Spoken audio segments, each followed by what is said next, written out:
Salut à tous, bienvenue chez Parker. Aujourd'hui, nous allons brosser la fourrure à double couche emmêlée. Mais tout d'abord, à quoi ressemble-t-elle? Voici une vidéo d'un Samoyène et il est évident que le sous-manteau est fixé au manteau principal. Avec le temps, ceci devient un grand problème pour le chien. Ici, il est clair que la fourrure est fragmentée en petites parties emmêlées, qu'on ne peut pas voir la peau de chien, et dans l'ensemble, le chien ne paraît pas d'être en bonne santé. Mais comment est-ce qu'on brosse ce type de pelage? D'abord, il est nécessaire d'avoir les outils appropriés. Voici un râteau à sous-couche. Il permet d'enlever les sous-poils en petits morceaux.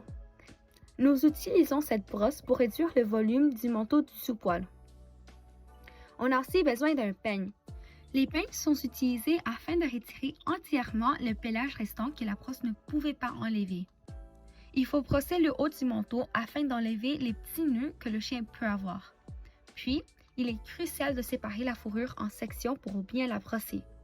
Dans la vidéo, on peut observer que je sépare la fourrure avec ma main et que je commence à brosser doucement à partir de la peau.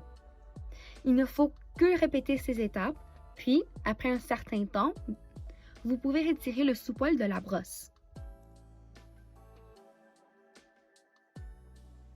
Toutefois, certains manteaux sont plus épais, ce qui rend leur brossage un peu plus difficile. Voici un autre exemple qui suit les étapes précédentes.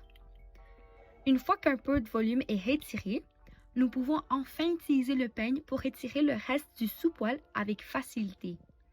La fourrure est peignée en sections et on tire doucement sur la peau de chien afin de faciliter le brossage et d'éviter de tirer sur leur peau. Après une période de brossage, nous pouvons enfin observer la peau de la manière plus claire.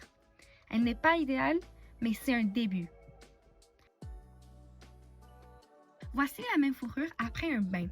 Elle brille, elle est saine et elle n'a pas de sous-poil restant attaché sur le pelage principal.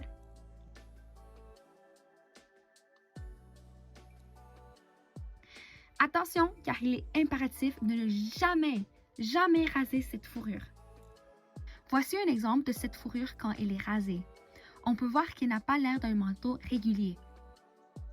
Merci tout le monde pour visionner cette petite capsule vidéo. Veuillez visiter notre site web pour obtenir davantage d'informations et de conseils.